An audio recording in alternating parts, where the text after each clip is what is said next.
So while people are getting settled, few administrative announcements, so hold your applauses. I just want to say thanks to multiple people here. So first and foremost, all the good people here at Orrick who have organized this event. They put a lot of events together. They're a great law firm, so I'm doing their pitch here. They didn't even pay me to say this. Want to thank our panelists for coming here on an early morning from all over the Bay Area. Want to thank you guys for being here. I think we have a fantastic audience. There's a lot of entrepreneurs here, and I wish we could expand our panel because so many of you have great ideas and great companies, and you should be up here on the stage also. And I want to thank my parents who are visiting from out of town. They're professors. They have spent 50 years teaching, educating people, so I figured that they would enjoy this event. So big round of applause to all of you.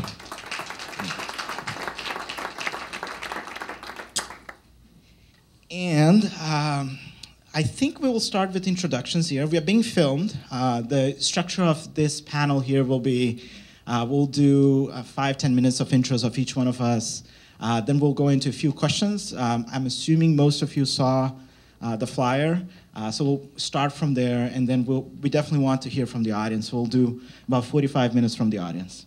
So I'll get started. I'm Amit. I am currently at Norwest Ventures, which is one of the big VC firms here down the road.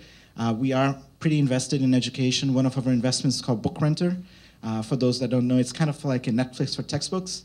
I have been primarily an operator and an entrepreneur myself. My first startup was in education.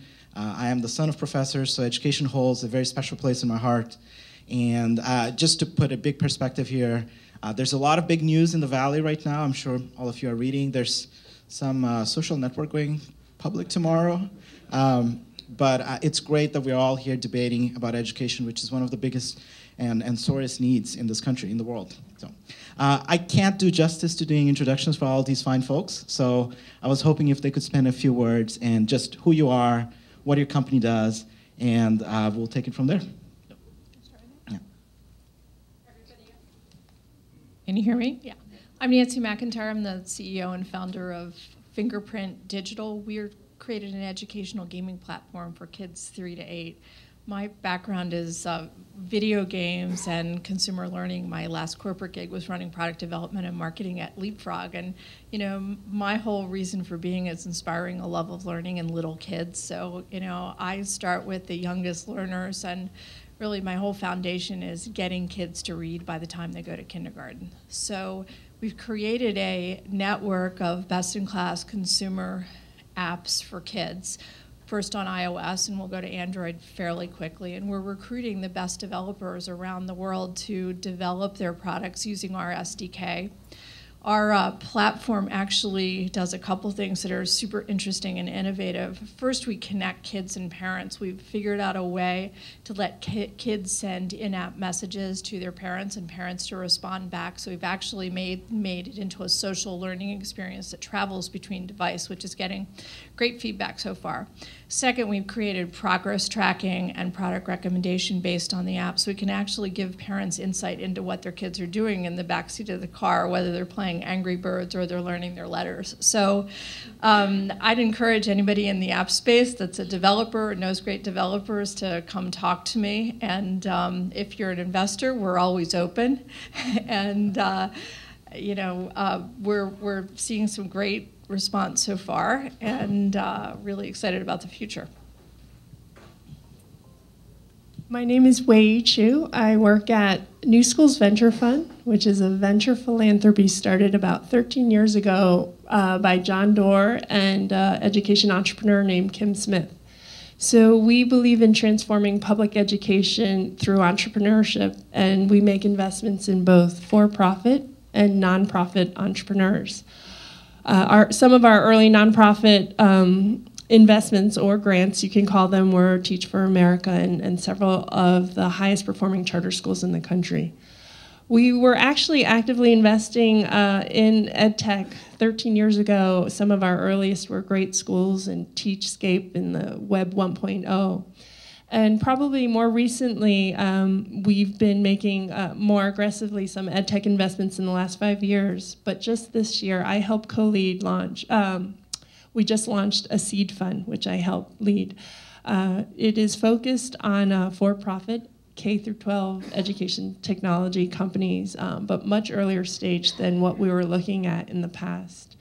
My background's in finance. I worked in New York City for about 8 years and came to my senses to come out to California, and I had a deep passion for education. So I feel fortunate to have an opportunity to work with entrepreneurs such as these on this panel and you out there. So I feel very, very lucky just to be here. And I'm going to apologize in advance. I have horrible allergies, so if I topple over, I'm sorry.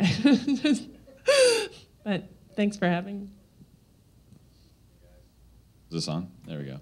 I'm Rafael. I'm the CEO of LearnBoost. What we do is we create freemium tools for teachers, administrative tools. So gradebook, lesson planner, calendar, etc. It's available in 15 languages. We're in 30-something countries. And we've been around for about 1.5 years or so. So, we're doing the software thing in education, doing some good stuff for teachers. My background, this is my second company. First one started when I was 19, and that was an online tutoring company. And did that out of Georgia Tech. And went to grad school with my buddy here. So that's how I'm here. So that's me. Yeah, hi, my name is Gene Wade. I'm the CEO of UniversityNow. And we operate a network of low-cost online universities. When I say low-cost, I mean like $199 a month, all the classes you can take.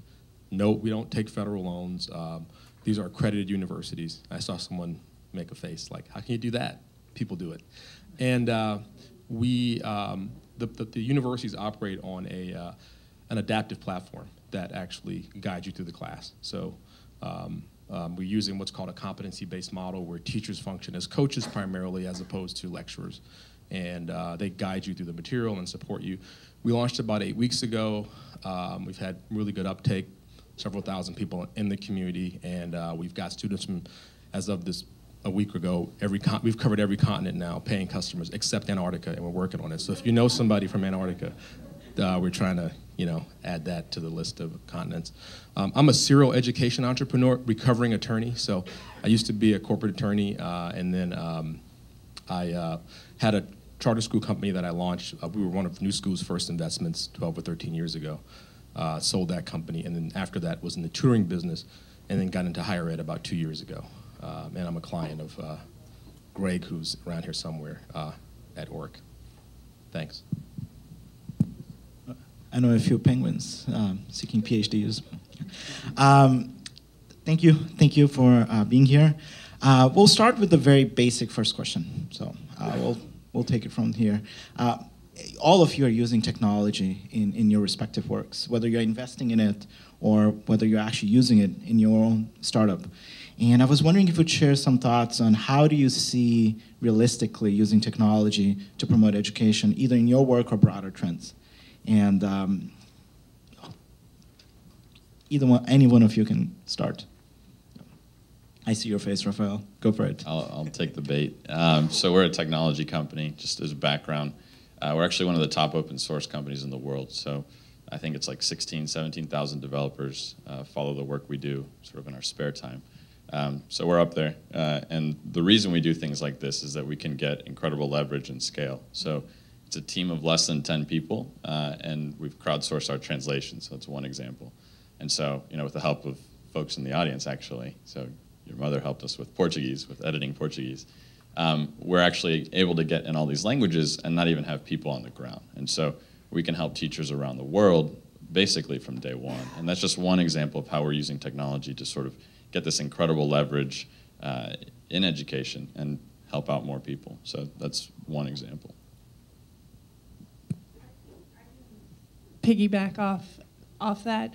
I think this it's inevitable in terms of this kind of early bottoms-up propagation of teacher users going directly to tools like LearnBoost and others here. This kind of consumer-facing piece where users are going directly to the tool. Traditionally, tools have been used from top-down mandated sources. So I think in terms of leverage and scale, we are extremely excited to see a host of edtech companies come out with just substantive traction out the gate from these early users. I think the bigger distribution question, though, does become, do you have to sell into schools to scale, which probably scares half the investors and entrepreneurs out there. Not new schools, and we do take a impact and mission-focused approach, but that's what we're most excited about, access to everyone.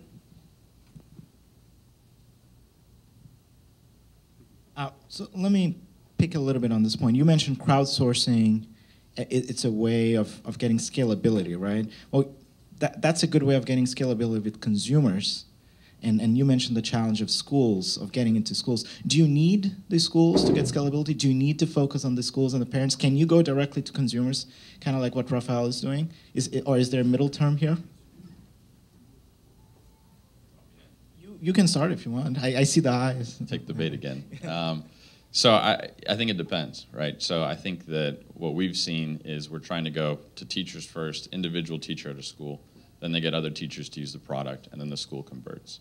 And you can make, I believe, a model that works just with the teacher part of it. I don't think you need to go all the way to converting a school. But as Wayee mentions, it's very nice to pick up a school because you're picking up a huge pocket of users as opposed to 1, 2, 3 here and there kind of thing.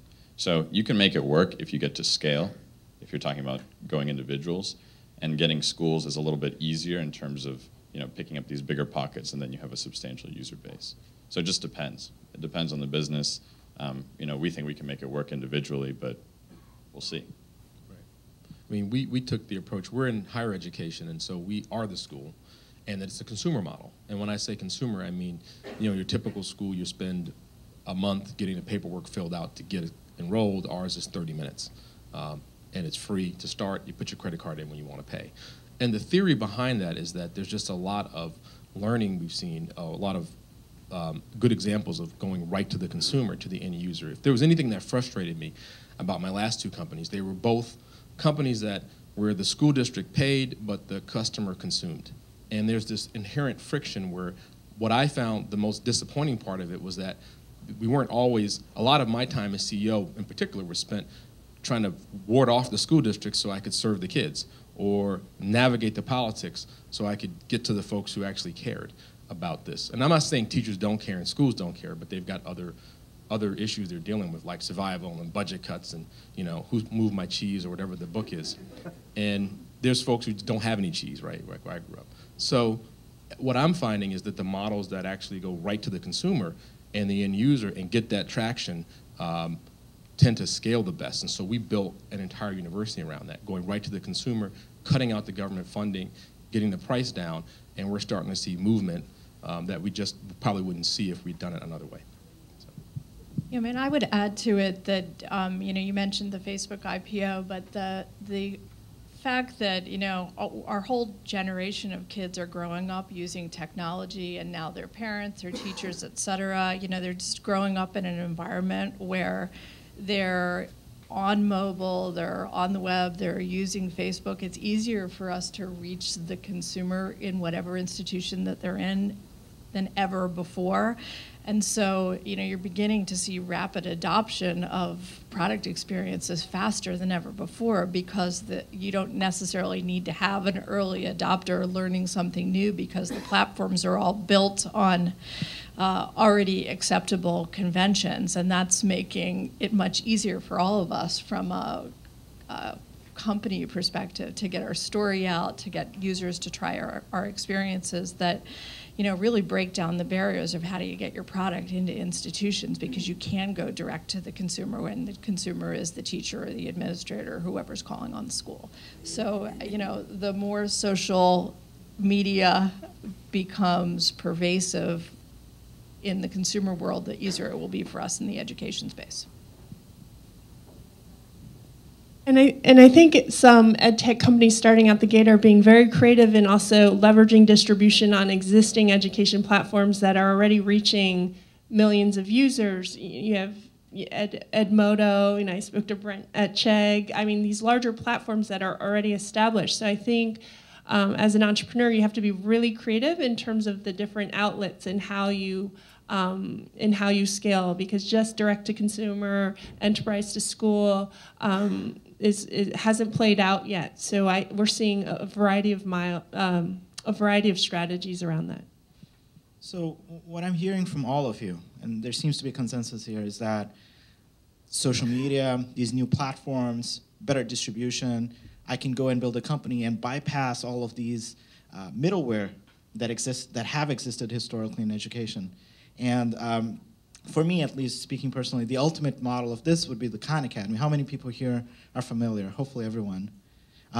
One guy creating all these videos and getting global distribution. And there's also a company called Coursera, and there's another one called Udacity, maybe they're here in the audience today, that are trying to do similar things. But then it occurs to me, at least, we live here in Silicon Valley in a bubble, and in some ways. Is this a Silicon Valley phenomenon to be able to, like, maybe all of your companies can get distribution and consumer traction because you live in a very technologically connected part of the world, and there's a few other parts like this, but is the rest of the world like this? Can you scalably get there? I mean, just my own experiences. I go to bed at night, and when I wake up, there's some guy or some group of people who enrolled in college in like Ghana, in Cape Town, and it's like with a credit card, like they paid the whole tuition, and they're in school taking classes, and maybe they've been hanging out on the site for 2 weeks. So if that's not validation that a startup that's 8 weeks old can like reach people around the world, I don't know what is, at least from my perspective. So it's been interesting to watch this unfold. I mean, I don't think it's a flash in the pan. Just because there's a bubble doesn't mean that there aren't real companies with real value being created. So I think that the real companies who are trying to build something substantial with real impact, they're going to make it through this bubble when the bubble pops, whenever that is, and we'll see what happens. But I think that a lot of the ed tech companies that I hear from and the ones that I know, they're trying to build something substantial that's lasting, and so that's exciting because you kind of don't really fall for the hype, the general Silicon Valley hype, at least if you're in ed tech. Seen early adopters nationwide. I think it's 40% of all teachers now are under 30. So the digital divide is lessening, and so we absolutely see a national presence in users for our companies. So what I'm hearing from all of you, takeaway for our audience, these models are here to stay. You can build successful companies. It's not just here in the Valley. It's global. For people taking notes, I guess. Let me switch gears here. There's another trend that I at least see in education, gamifying it. And gamification, I think it's a term that's very much now in our popular lexicon here in the Valley. It's providing rewards and reputation systems and getting people to do something based on the rewards you're providing. I've seen several attempts at gamifying education. I think Nancy is probably the best example here. I mean, you are an education game in some ways. I was wondering your thoughts about this. Is that necessary? Is this to provide instantaneous rewards for people to engage better with education? I mean, I would say, again, we've created a whole generation of kids that have grown up using video games, and now their parents have grown up playing games. And, whether it is loyalty cards when you go to the Subway restaurant or your frequent flyer account from Southwest, gamification has sort of approached, I think at kind of epic levels. It's everywhere, and the fact is it works. And I think, from my perspective, we're going to continue to see this get, sort of bigger and bigger as, again, people get used to seeing things gamified, whether they're using Facebook or Foursquare or whatever it is, and there's no reason that it won't work in education in the same way. And what we've seen, and it's sort of a tried and true method in the educational gaming space, is that kids respond to badges, rewards, leaderboards, competition, and I think we're going to get better and better at it as an industry and begin to really see the benefits from an efficacy perspective to the gamification of education. I mean, we think about it as being critical. If you think about a self-paced learning platform, it's essentially a motivational system. And so we think a core competency that we'll develop and that we're trying to hone is how do you keep people engaged when you're in a classroom with a few thousand people and you just started and someone else is at the end, and what's the pathway through? And you can kind of light the pathway in a smart way. So for adults, it may not be bad, it may not be as overt, right? But it's still a motivational system in the game. And the thing I think about the most isn't the points in Southwest, is that somehow they get me to show up to the plane on time and get in my seat at the right time, like, because I know if I don't get there, I'm gonna. So that's an example of something it's a game. It's not. You don't get a badge for it, but you might get get to your seat in row A. And that's important. But I think I think those kind of skill sets are important. If you think about education today, because we've been working with the gamers, and one of the things as we're going through the process of building the platform, what I've kind of realized is that the game of education, the motivational system, has broken down. And that's why today, the one that we ask kids to play in public schools doesn't work. And that's part of why so many folks are dropping out. And so one way to build a platform that, from our view, that actually scales is to get the motivational system right and build on that every day as we scale the platform.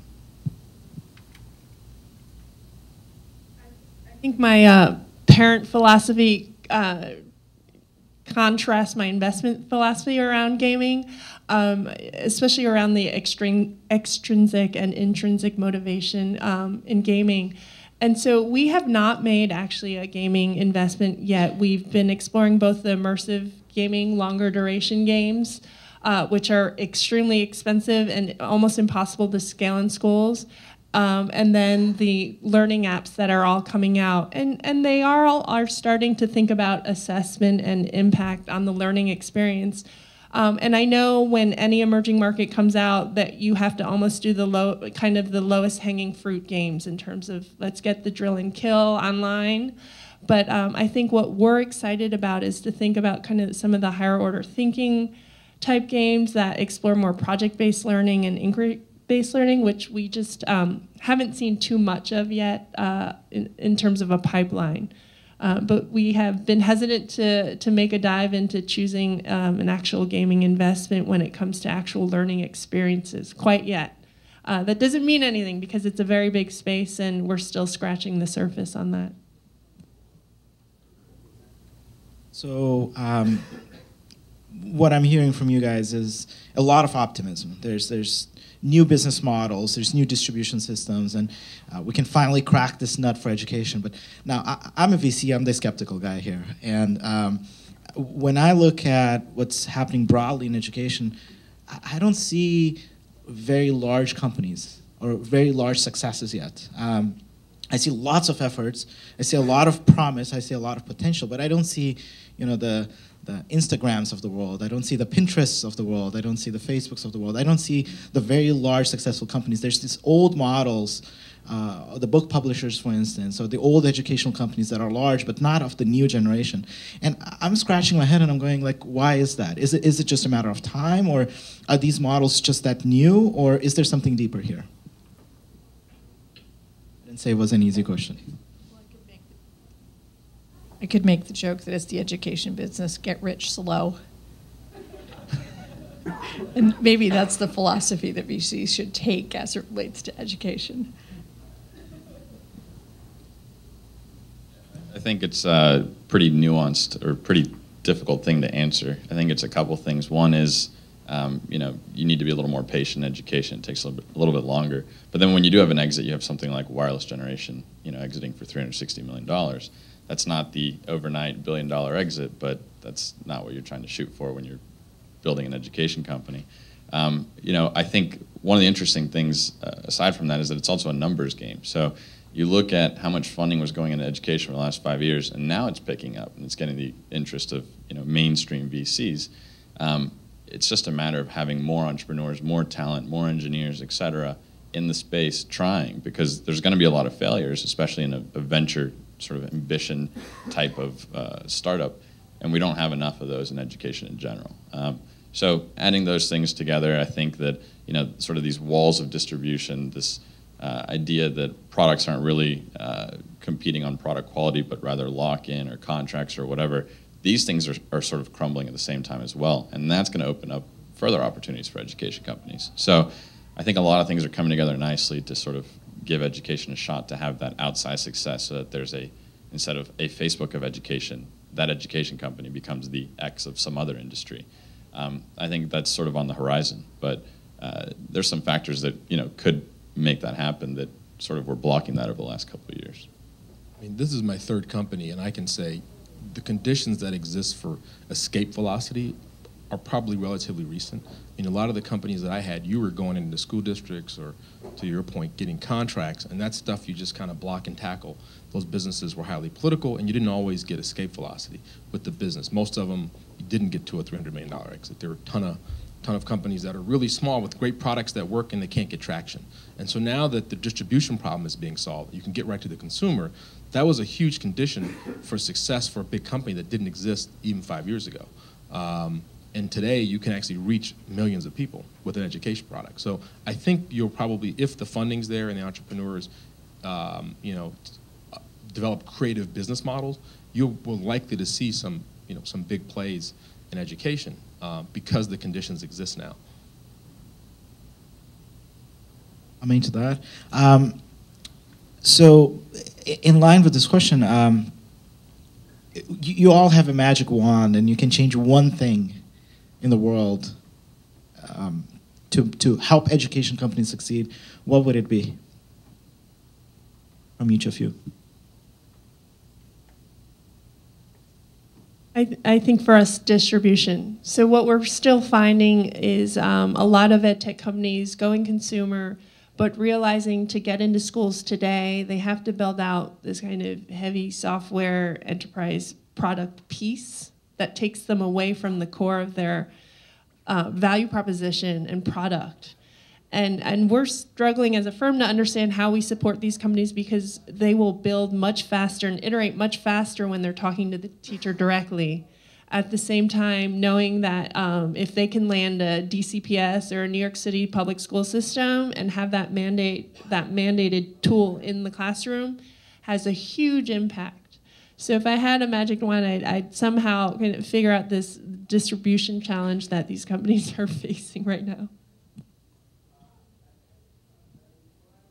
Smartphone in every kid's pocket or every adult's pocket with broadband access, with like high speed, and they can afford it. That's what I'd ask for. I'd want to see sort of the best practices from other industries fully applied to education. So you see some of that happening now, where freemium models sort of becoming the go-to for education startups. Things like that, and data liberation. Instead of having data lock-in, you have something where you're actually competing on product quality. These things sort of as a broader answer, that's what I'd love to see in education, because if we're applying those best practices to this space, then a lot of good things will happen, a lot of good exits will happen, and then it'll just reinforce itself.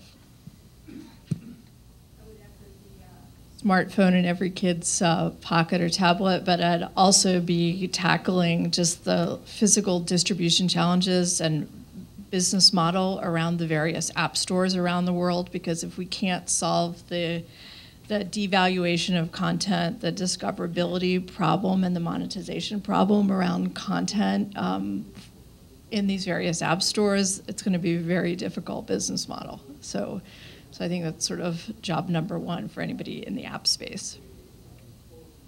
So I get to be a panelist now too. I'll give you mine. In the business that I deal with, I'm helping companies build and grow, and the most precious commodity is people, and attracting people, retaining talent. And I think many of us here in this room probably face this if we're trying to recruit people for our own organizations. My sense is it's hard to recruit people into education right now, because they don't see many of the issues you mentioned. They see those and they don't see necessarily the payoff. It's usually a huge pay cut for them even to go into education. And I want to turn my comment to a question for you. How do you find in your line of work, in building your companies or investing in other companies, on attracting top talent to go into edtech rather than other industries? sort of the way I've seen it is that actually we should have an advantage in terms of recruiting people into education startups. And I think it's because not only do we have the excitement of a startup, you're shooting for the moon, hopefully you have a big ambition, but also you have an interesting social mission at the same time. And so if you can sort of play to that, that should be really helpful with recruiting. I remember telling one of my investors I was excited about one of the engineers we hired about a year ago, and he was like, of course you should be able to hire him. You should be beating the Zyngas of the world in terms of hiring people because you're doing this with Zynga and you're doing something pretty big socially with LearnBoost. And so I think if we can sort of raise that standard and sort of realize that this has a sort of a broader mission or broader impact, that should be really helpful with recruiting, I think.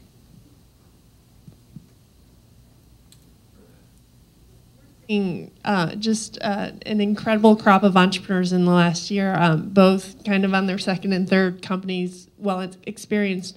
Others, a lot of technical talent that had turned to educator. I think our most successful entrepreneurs to date have really been kind of what we call scratching their own itch. They're solving a very deep problem that they've experienced themselves. And not to generalize, but I feel like the pipeline, even just from a year or two ago, is actually quite strong, both from a technical perspective and technical teams joining in with strong educators on the team.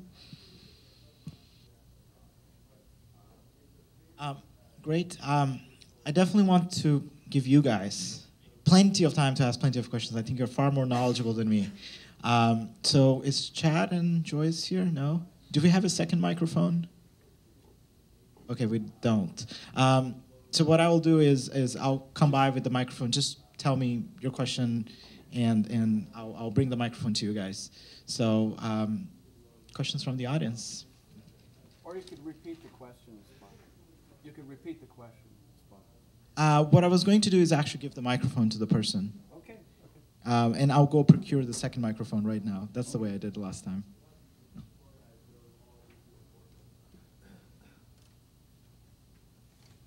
Hi, I'm Elton Sherwin. I'm a venture capitalist and the author of the Silicon Valley Way. I was wondering if you could talk a little bit about some of the groups that are at most advantaged. We heard about some college students in South Africa, but is it going to be the very brightest being able to excel beyond what they can in the classroom? Is it going to be special needs kids? Is it going to be minorities that are behind grade levels? Is it going to be a girl in Afghanistan? Do you have, just talk a little bit about the demographics of who's most likely or who is already being most advantaged by the technology. Speak specifically, we are focused K through 12 in the U.S. We've recently made an investment in Goalbook, which is a tool for special educators. So to not go into the nitty-gritty of special education, it is a huge market that has not been disrupted, but very compliance-driven, fairly complex. This entrepreneur was an engineer at Google. He became a special education teacher. Kind of that combo is so very, very unique. He built his product in East Palo Alto while he was a teacher. We do focus on closing the achievement gap from a mission perspective. So looking at demographics around special needs and English language learners is a very important investment area for us.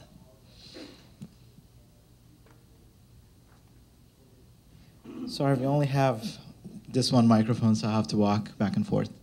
It's okay. Hi, I'm Meredith Warshaw. I'm EIR with the Angels Forum and also at Stanford Medical Center Spark program and a variety of other things. My question is pretty much directed to Rafael. I've heard of a number of competing companies. I'm wondering how you're dealing with that competition. I'm trying to remember the name. I believe it's called the New School. As someone in this audience will know, it was a keynote speaker at the TICON conference last year. Gave a great talk about something that he's doing that sounded a little similar to what you're trying. And so how are you dealing with that competition? So there's a lot of startups in the general space that we're in, sort of the gradebook, SIS, LMS space. And the reality is, one, it's a huge market in general. So I think that you can have a lot of companies that are successful and still have, build a big business and still be fine together in the same space. I think another, aspect to it is that, we do look at competitors, obviously, but for us, we're trying to compete with something more basic, which is sort of actually using a tool in the classroom. So for us, we're trying not to take away users from some other competing product, but rather introduce new users to our product and make it so intuitive that actually our competition's pencil and paper. And so that's sort of the mantra we have. And the other aspect is international. So we're in 15 languages. That helps a lot. You can go to a new market and it's wide open, as opposed to, okay, you're doing this battle to the bottom with other folks who are based in the US. So there's a couple different things, but more importantly, I think you just have to continue executing on what you think the future looks like, and hopefully you're right. So we'll see.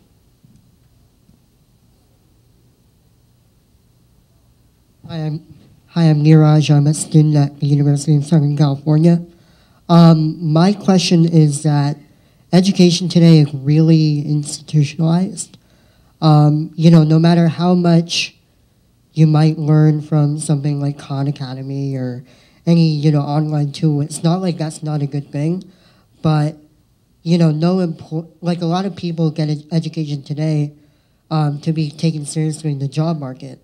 And, nobody's really going to take it seriously if you say, oh, I'm educated through Khan Academy or Udemy. Or, you need to, it seems like the prevailing knowledge today is that you need to go to, quote unquote, real university, be that, USC or Berkeley or Stanford or Harvard or whatever.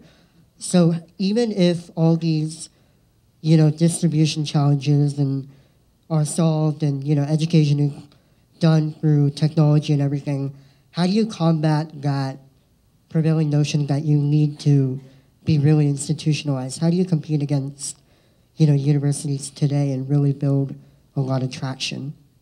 Let me try that, because that's kind of in my space. So there are 4,600 universities in the United States, 4,600. So let me play a game. Let's take the ones that aren't Ivy League and the ones that aren't named after states. Now take out your pen and try to put 30 on a piece of paper that you could remember the names. You can't. So most people go to schools, they're not going to a brand name school. They're going to the school down the street, right? They're going to a community college. And what I see right now in the Valley, and I've just, we just closed the Big B round and we're going to announce it pretty soon, but there's a lot of focus on the high end. So there's this almost fetish-like obsession, right? I went to Harvard with what happens at Harvard and the elite schools, but there's a line outside the door at community college, the community college that you can't even remember the name of, that most of the people go to. And like in California, for example, there were 500,000 people who couldn't get their classes. 33,000 18-year-olds, kids out of high school, showed up, filled out the financial aid form, parents gave them the money to go to school, they got to the community college, there was no seat. They turned them away. That's the ones they're willing to admit. So we've got a crisis right now, particularly as states have pulled back funding, and it's not about brand, it's about, can I get the math class, right? Can I actually get the course, and it's being played out in California. So our view was, let's not focus on trying to disrupt Harvard. We're assuming with their endowment, they're gonna be around, no matter what, who competes against them. Let's go build a school that people can afford, that's an alternative, that's an accredited university, that's open, and that an employer worked with us to build the curriculum, so they say, okay, we value that, right? We actually think these skills mean something in the marketplace. So we're what's called competency-based. So our view of the world is down here, there isn't a brand. And in fact, when the studies have been done on why people choose a school at the low end of school, it's essentially availability, like is it down the street? Referral, do I know somebody? Reputation is like number 7 on a list of 1 to 10. That's not why you go to Roxbury Community College down the street from my house. Gee, I think I'm gonna go here and take my Latin class instead of going to Harvard because I couldn't get that, because my employer's not gonna like it. It's like, no, it's down the street from my house and my cousin's there. And so what we've gotta do is at the bottom of the sort of food chain education is make big bets, because that's where the people are. That's where most of the students go to school. And just the last little factoid, the average student in the US today is a 27-year-old, right, college student, 27-year-old with kids, right? They're a working adult. who is going to, that's driving, and they're non-traditional students that are driving all of the demand. If you took them out of it, our college population is shrinking. So when you pull back the numbers and kind of get out of the mythology, what you're finding is it's down below where you're in these large classes where kids are failing out, and most of them don't finish. They start, half of them don't finish, and they leave with debt. So that's even worse than dropping out of high school. At least you don't have debt in high school. Go to college and drop out, you got $27,000, $30,000 of debt that you can't pay back. So anyway, that's my commercial for why we did this. But I think you put your finger on something, which is, I don't think the trick is to like build another UC. I think the trick is to build schools that are affordable, that give people the basic skills that they need to be in the marketplace. And that's kind of what we're trying to do in the market. I saw this gentleman first. Hi, my name is David Macias. I'm the CEO of FunStyle Studios. We're a gamification studio. And I just make a couple statements. And Gene, I love what you're doing. You're disrupting on a major scale something that's really broken. But I'd like to, being an educational activist for 20-something years, coming to this ever since Reader Rabbit days. The big problem is actually the majority dropout rate, not the minority dropout rate, because we have like a 40% dropout rate. The big fire in the room is that education, as our paradigm is structured, has failed. So as you do any research in this space, you see that the trajectory that the youngest children get on before they start school is what sets their future in effect. So my question is preschool. I want to scream it, preschool. There's no respect for it. There's, you know, some big centers that go in there, and if you don't know, I'm sure all of you have experience with your children as you've gone through all that. But this is the big trajectory, and we've got to increase, 30, 40 something, who knows what the dropout rate is going to be in high school, over the next few years. But that is one of the big threats to the American way of life. Okay, so where's the money going in terms of preschool, and what are your thoughts in terms of disrupting where you get the biggest ROI? Thank you. It's for me?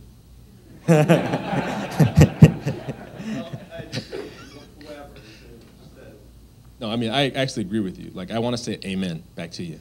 I think that, the challenge with it is that the funding model, right? So if you're in some city someplace, I have this fantasy of one day just opening up free preschools for kids because we know it works, right? But we're not willing to fund it. I mean, we're not willing to fund colleges, and we've got 3 million job openings that we can't fill because we don't have enough college graduates in certain industries. So preschoolers don't vote. That's part of the problem. I mean, the parents may vote, but they don't. And so the money's not there as an entrepreneur, right, to build a business. I know one company that I know, I'm sure there are others, but there's a Head Start company, Accelero Learning. It may be one of your portfolio. Yeah, Aaron's a good friend of mine. And so there are people trying to tackle the problem, but that funding is like up for grabs. Every couple of years, there's a fight over whether we should keep doing it. And that's really, it's about political will more than anything else, I think. We have 2 microphones. Thank you. Thank you guys for coming and being here today, and thanks to Orrick for putting it on. My name is Victoria Talkington, and I'm the executive chair of Dunham Academy, which is a K-8 school in the North Bay, and it focuses on high-gifted kids. And I'd really like to kind of piggyback on or jump off of the comment about preschool, and also Wayee's comment about sort of a conflict between possibly parent goals, and you mentioned the K-8 market. That's going to be driven by the parents and what they perceive the value is. So I guess I'd like to understand from each of you if you have any kids in K-8 and what you see the goal of K-8 education being, what you would like your child to come out of a middle school being able to do in terms of their skill set socially and their academic skill set, as well as their content skill set. Any thoughts you have would be just terrific.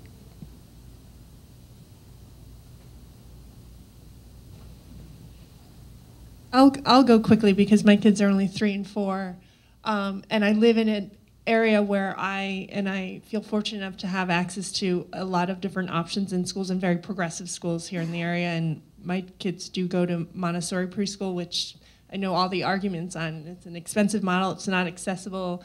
You know, that curiosity of learning, right? And learning experiences is ultimately what I want for my kids. I also work with a demographic of students that are 5 to 6 years behind school level. And you know, I struggle because we invest in a lot of schools. Like the KIPP Charter Network is very much a culture. It's a very disciplined culture. It is around a drill and kill model. To the extent that there is a generation of kids that need to learn, and actually we need to teach for the test to a certain extent to get them to their next level and opportunity.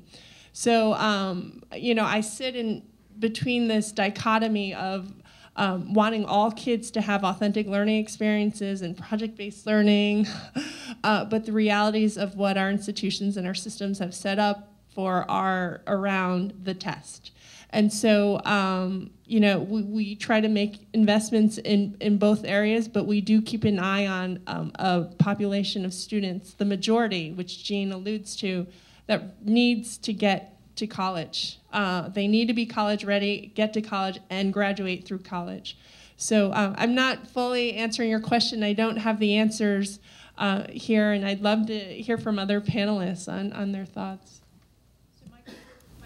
College, but you know we're not that far away from that. But you know, I sort of put it in 3 buckets. First, I want them to come out of middle school with fantastic communication skills, so they can be ready to just take on the world with confidence and clear, concise communication.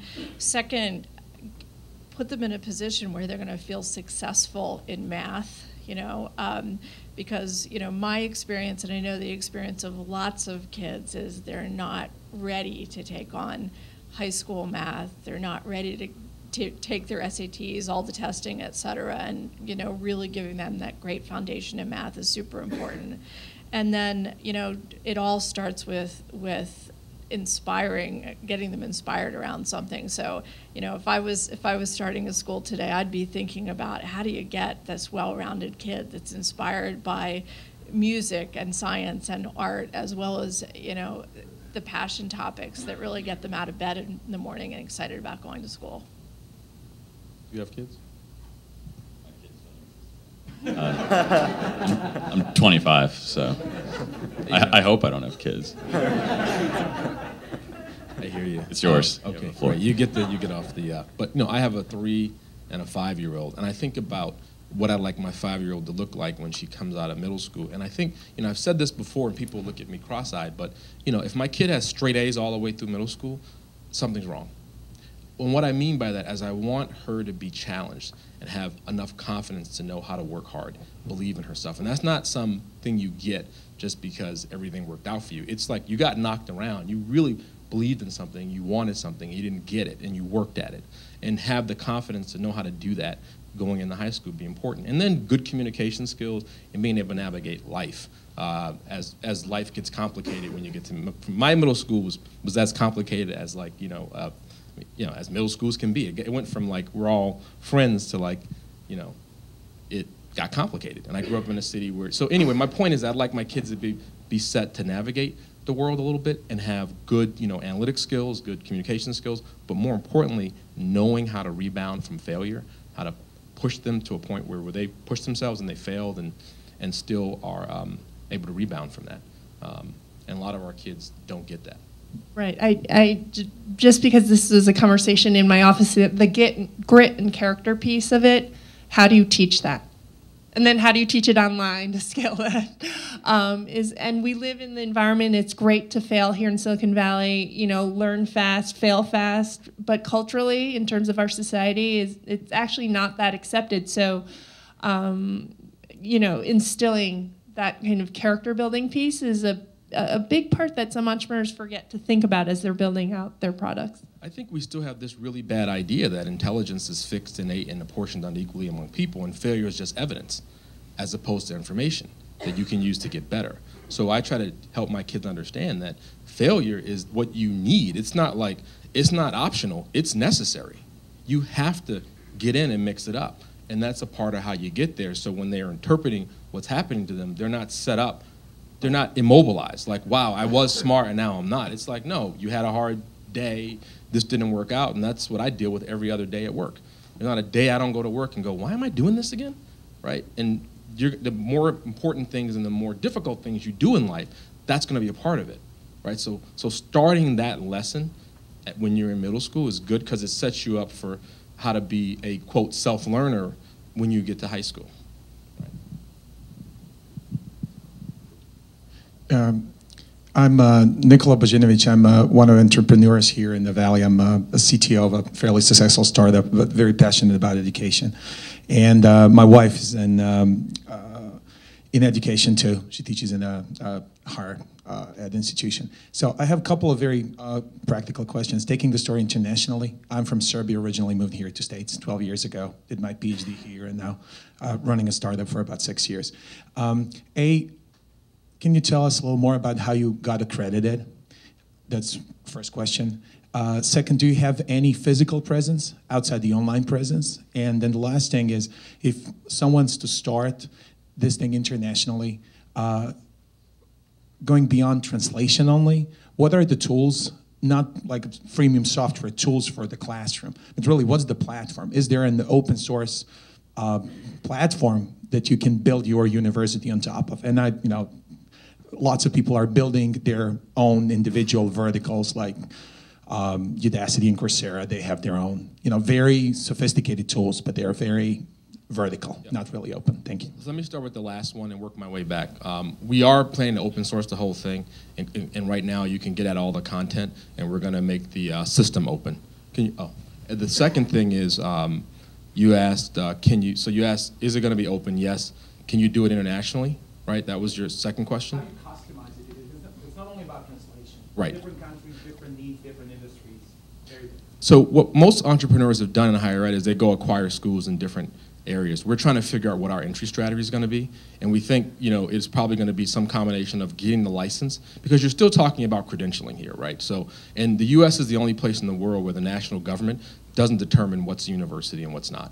In the U.S., you can just, hair salon, you sign up at the, you can go to the state, get a license, open up a hair salon, open up a university. Now, accreditation is the barrier, and accreditation, to your point, is you asked, how did I get it? And the way I thought about it when I got in the industry was, accreditation is like, okay, are we on film? It's like, you want to open up Yes. It's like, yes, we are. Okay, here's what it is. It's kind of like, you want to open up a liquor store on the corner, and all the liquor stores get to vote on what kind of liquor you sell and whether you can put your store there and how big it can be, right? It's peer review.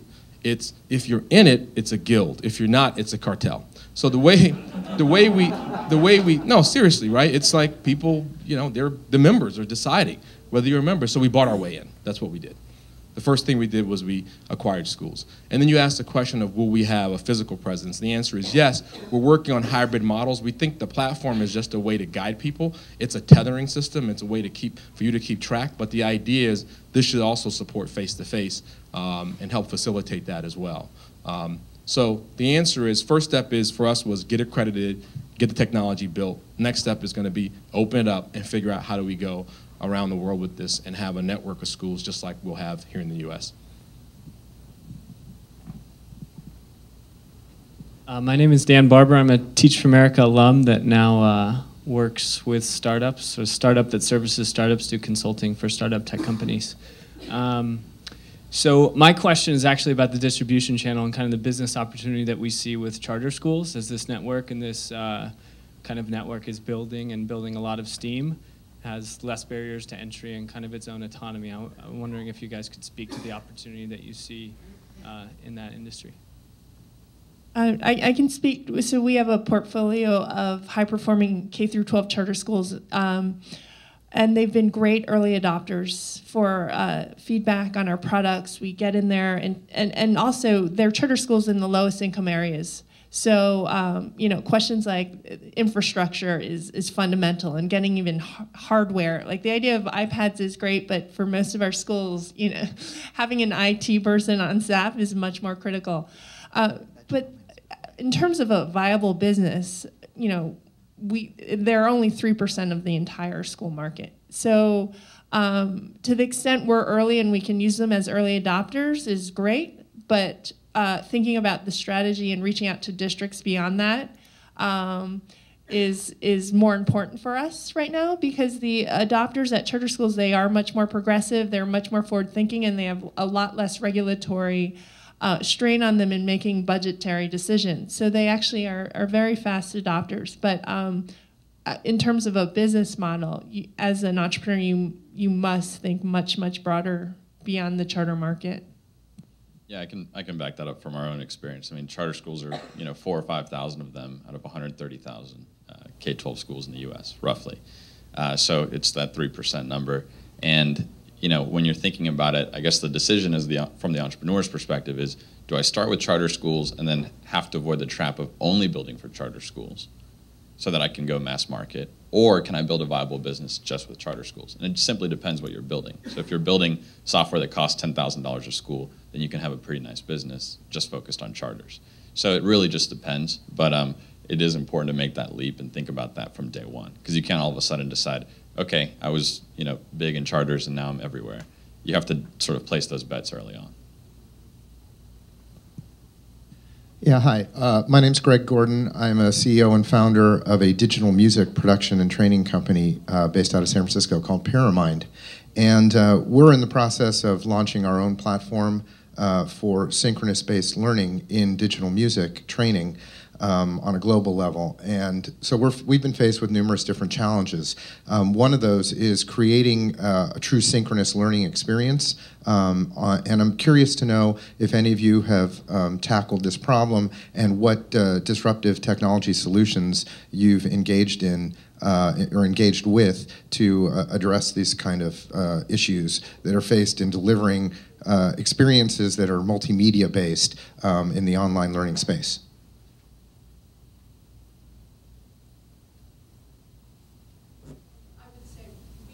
Tackled it intentionally. We've actually been looking at the success of the many asynchronous game experiences that are out there, like Draw Something and many of the Zynga games, et cetera, and really been trying to figure out what the application is for learning around actually asynchronous play, because from a mobile perspective, it's probably an easier way for us to go with parents and kids. So the answer is we haven't tackled it. I think it's interesting, though. Same here. We took an initial strategy of asynchronous, knowing that problem is tougher to solve. And the stuff that we are doing synchronous, it's using older technology that's clunky, like everyone else. It's the whiteboarding and the stuff that's there, but it's not something that's multimedia in the way that I think you're articulating it. And so so as a startup, we have to pick our battles, and we didn't pick that one out the gates. We built our own, it's our own stack. We have a group of guys that built it. So we looked at the LMSs and the back offices that were there, and they're all built for basically seat time-based models, not for models where you've got hundreds of people in a class, somebody starting today, somebody's finishing tomorrow, and people moving at their own pace. So we had to build from the ground up. It's all self-paced. Yeah, so in our model, time is a variable, standards are constant. The grading is done objectively by a group of teachers that don't know the students.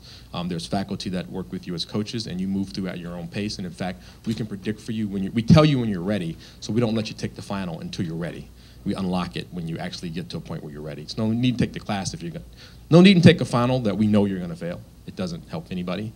And then the second thing is that we've got a lot of pacing technology, so we help you establish a pace and a routine, and then we tell you, based on this pace, we think you'll be ready at a certain time. So that's the problem we focused on solving out the gates versus, the synchronous problem. We assumed that people were, working in different time zones and,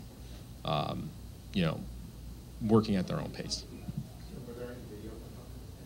There are video components. We leverage what's out there. There's some Khan Academy videos in our classroom. There's some of YouTube, some iTunes U. So we leverage a lot of multimedia content for consumption. We let students add video, and teachers curate it into the platform. But we're not actually doing anything synchronously with that content right now.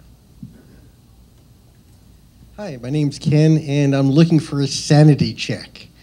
So I'm with a startup.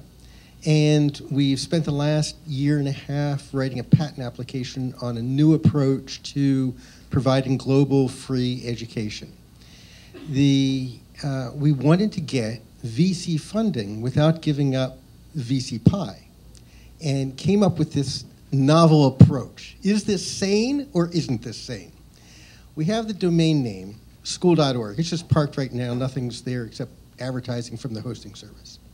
But the word school gets over 200 million Google searches a month.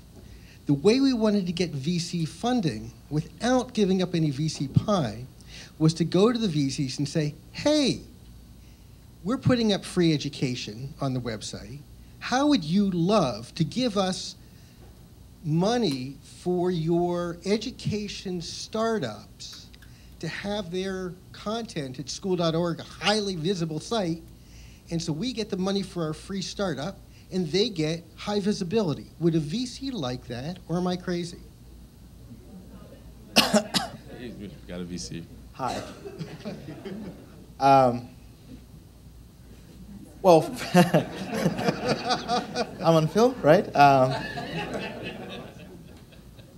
So first of all, I just want to dispute a little bit of the notion of getting funding from a VC and not getting anything off the pie. I've been an operator and entrepreneur most of my life. I'm playing on this side, and the way I at least look at VCs is as partners. And in a partnership, you know, they're putting in the investment, and you know, they have to have a little stake in the company, and you want that, because if they're not taking a stake in the company, then they don't have an interest in helping you as much. So I just want to throw that out. I know many people here are doing startups, and I know there's a variety of opinions on how venture capitalists behave, but a good venture capitalist is a partner with you, it's part of the team, is working there with you. Now, most specifically about your question, you are providing, from the sounds of it, a distribution channel and visibility. My question for you would have been, well, if I'm a startup, can't I just buy up a bunch of keywords on Google, or if I can't go just on Facebook and buy a bunch of ads, and I can create a video on YouTube, and I can get the visibility and the word of mouth through many other ways. So, with, you know, having a domain that's very valuable, sure, it is one way of getting visibility, but it's by no means the only one, and I would dispute it's not the best one. A lot of people might hit that that domain just by accidentally searching for schools rather than the actual business. So I would be deeply skeptical. I'm not saying that it couldn't be a value add. It is certainly some value add, but I would be deeply skeptical because at least from an investor point of view, we want to invest in technologies and products and companies that will provide high returns, and I don't know if this one does completely. And if any of you want to add, especially Wayee, because you also invest in I have nothing to add to what you said. I just hope I'm not violating your patent. Hi, my name is Lori McGlone, and I'm a founder of a company called Tractus Education. We're building web-based applications to transform the college search and application process for schools and families, to kind of scale up the best practices so that all kids have access to great college guidance and helping them find their path from K-12 to the university. My question has to do with products. I can understand why, as a startup, we're attracted to direct-to-consumer and bypassing, you know, people say, can you just take the schools out of it altogether? But I think for most kids, and for the kids who need our products most, we need to be in the schools. We need school partnerships. So my question is, do you see a change in terms of top-down mandates, in terms of maybe all of these startups and this technology is, and the younger teachers are causing things to bubble up through a school district? Do you find that, you know, superintendents and administrators are starting to listen more to their teachers who were maybe using your free online gradebook, saying, you know, going into the principal and saying, wow, this is a great product, I think, you know, we should adopt it? Do you think maybe that the ed tech, you know, boom is changing that? And the reason I say that is because I was just talking with the CAO of the Chicago Public Schools, and they're really trying to move to this model of giving principals more autonomy over the money they spend. They're really trying to move away from top-down central office mandates. So I'm just curious, do you see that as a change? Because I think it's going to continue to be a barrier for companies that have innovative school products. I think in terms of the model, can you go teacher to many teachers to admins, to sort of put it one way, whether picking up a school or a district? I think you just have to pick your battles. So, you know, are we going to be able to convince an entire, you know, are we going to be able to convince all of New York public schools because one teacher started using the product? I don't know, but it's probably a low likelihood. I think there's things you can do to sort of even empower teachers further. So one thing we do is we give teachers the ability to upgrade to administrators within LearnBoost. So actually, if a teacher feels empowered enough on their own, they can do it through the software and roll it out to the whole school. And they don't need to get permission from the administrator. And that's kind of heretical, but it's been really an interesting thing for us. So I think there's things you can do to sort of work around that. And then it just becomes a matter of, okay, this teacher was successful in actually deploying this to their whole school without getting permission.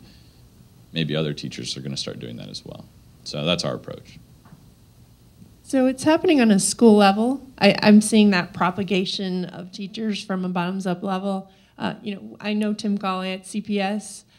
They're exceptionally much more progressive looking, but I'm finding on a district level what they're doing, like the more innovative districts like New York City, DC, in Tennessee, Delaware, they're rolling out small pilots, especially when they're working with young 25-year-old entrepreneurs. Like, that's a huge, huge still cultural shift and mindset for them. And I think the best and brightest are really coming around to that. But the majority of districts, I mean, do I go with Pearson, who we used for 30 years, versus these young startups? I mean, it's a big ask, but I think our role from a policy standpoint and messaging standpoint we want to believe the best products win, because they don't right now in education.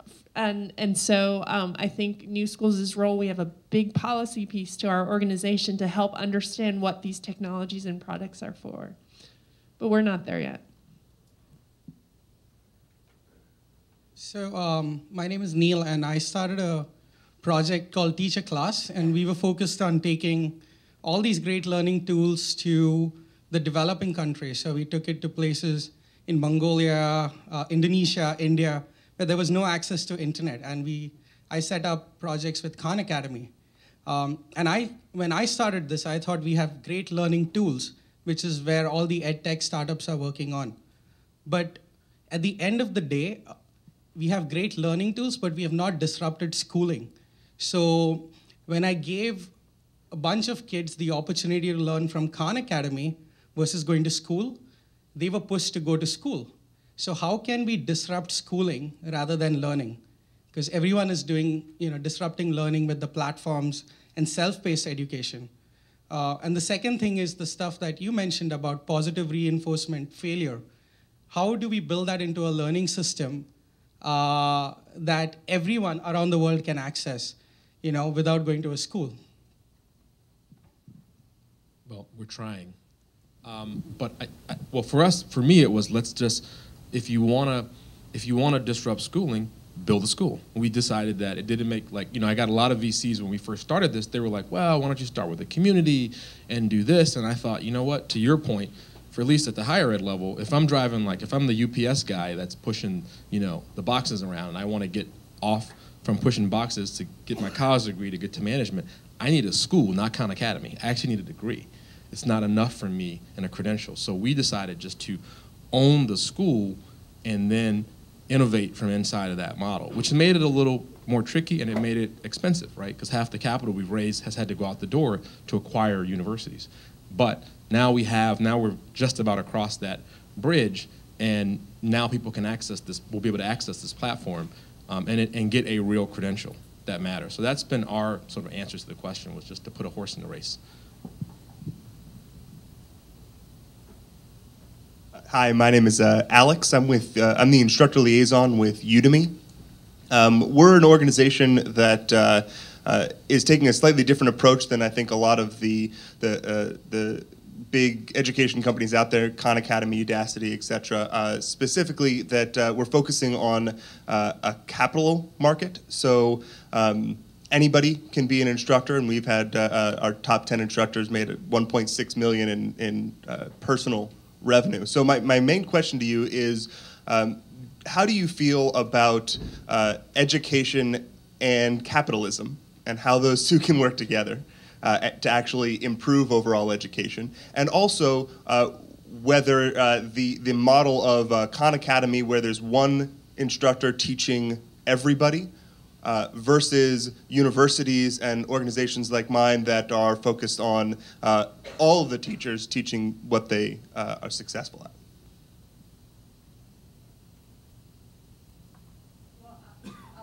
Refer to your last point. We are actually really focused on thinking about tools and investing in tools that empower the teacher, and I think we're at the point where we're digitizing a lot of content and instruction, but now how do you actually flesh out the best teaching online and offering it? And there's a crowdsourced model, there's a highly curated content model, and those two areas are playing out. So the teacher focus for us is incredibly important. There's a tool coming out of Imagine K-12 called EduCreations that has seen incredible traction. But the idea of, and we're going to keep our eye on them in terms of at some point, once they fill their site with content, how the best content comes, because that's what matters to us, and how novice teachers learn from more experienced teachers. On your first point, you may have to repeat that. I mean, in essence, the question is, when I think of Khan Academy and I think of Udacity and these other organizations, it seems like they are a fantastic tool that relies on VC funding to be successful. And the approach that I think has a more long-term impact involves actual monetization and using a capital market to be able to allow a continued growth and sustainability. So my question, in essence, is how does an organization like Khan Academy last in the long term without continual capital from, say, the Bill and Melinda Gates Foundation? Yeah, so it's a nonprofit, for-profit question, and we sit in this divide where we're an evergreen fund. So our for-profit investments get reinvested back into the fund, but we fundamentally felt like we needed to be a philanthropy. But that's a good question, and we're trying to figure out the viability for these nonprofits so they're not just continually asking for donations. So I fundamentally believe that we need to push harder on bringing more capital efficient models to scale, to leverage. At the same time, we're dealing with institutions that are, a lot of people still are very skeptical about a for-profit education model. And so I think we have to be careful in terms of how fast we grow and how much money we're making. It is absolutely a good thing, but the ultimate impact, because this is high stakes. These are students and teachers and parents that are our consumers. So while I'm a lean startup proponent, it's very hard for me to also think about failing fast and quick when you are in a school and your constituency is our kids, right? Your kids. So, but to answer your question, we are focused. We've seen the best technology and companies come from for-profit education companies at this point. So I think we're very supportive of the capitalist approach. And just to add, we have grown a network of angel investors to come into early stage investing. We've not seen this much in years. Especially people in the Valley who want to co-invest with new schools around these companies. So the appetite for investing, at least at the early stage, is very hungry. I do somewhat think about these later stage rounds. It's a very fragmented funding market, and who will be there to get these companies to the next Series A, B, C level, and who will be there to fund it. And I think it's going to be a mix of philanthropy, Bill Gates, and institutions like us, as well as traditional VCs. And I don't know if you all want to comment on your own funding experience as you get to your next level and stage. No, we've raised a couple rounds of funding, and most recently a pretty big one. So we obviously believe there's you can build a business in education. I do think, though, to your question, there's just a range of ways to create value. I mean, you look at Wikipedia; it's still around. Everybody in this room probably used it in the last week. From my understanding, it's a nonprofit. And so if you're creating value and your costs are low, that's a proven model. You look at Mozilla, right? We're in the same office that Mozilla was coded in down at the Kport Center in downtown San Francisco, and it is a nonprofit that has a revenue model. So I think there's a range of things. I don't think there's any silver bullets. I think it really depends on the organization, the culture, the mission and objectives, how you set it up, right? And so you guys are one model, and it sounds like you're off to the races. I was with your CEO last week down in DC. And I think there's going to be models like ours that are fairly capital intensive. You're buying accreditation, you're setting up. We're not buying accreditation on a camera. We didn't do that, but we are. We're joining the academy and being a part of this, and that's not inexpensive, right? And then you're going to find models that are just pure nonprofit that people support through the goodness of their heart. And I think there's kind of room for everything in between. I actually want to chime in on this one too. So I co-founded an education startup 9 years ago, and I had the exact same challenge that was mentioned here, and I'm sure many of you have, whether to incorporate it as a for-profit or a nonprofit. What we decided was to actually have a nonprofit arm and a for-profit arm. So we did both. And we leveraged both as the business grew. And I do agree with what both Wayee and Gene said. I think there's space for both. I think it's not either or. And certainly having the profit motive helps a lot because you get investments and you become a revenue generating and sustainable business. Not to the exclusion of the nonprofit. I think you can do both. The business that I did, we were providing, we created children's stories, we put subtitles at the bottom, we put it in different languages, and we piped it all over the world. We did this 9 years ago, so before we even had the distribution mechanism we have today. I think I would like to say we were a little ahead of our time. And what we did is we made it free for the end consumer. We had severe disagreements on whether to make it free for end consumers or not. Eventually, we made it free for end consumers, and we started charging the distributors themselves, the schools, the TV stations, because we would put it in TV stations and we would show it, especially in developing countries. So, and that's a sustainable business. It's not a billion-dollar business, but it's a sustainable revenue-generating for-profit business. And I just wanted to also put on my current VC hat. We are invested in quite a few education companies. We have put in $40 million into one of them called Book Renter, just rebranded itself as Rafter. It has two things. It allows you to rent textbooks, kind of like Netflix, you can rent DVDs. And it also has a cloud platform for schools to be able to manage, so they charge the schools. And that's a sustainable business. We're also in another company called Lumos, which provide mind games, and the end consumers buy that to practice their memory. There's another company in India that we're invested in called iProf, which provides education on tablets. So bottom line here is there's plenty of effective business models that I think do work for education. It's hard, and I think to the experience that many of you have had and other panelists have had, it's hard to get that engine working, but it is possible. And on that note, I wanted to actually call off the panel at this point so that people can actually mingle and talk. It's almost 10 o'clock. There's more food outside. And before we do that, I just wanted to say a big thank you to everybody, all of you, and to other panelists.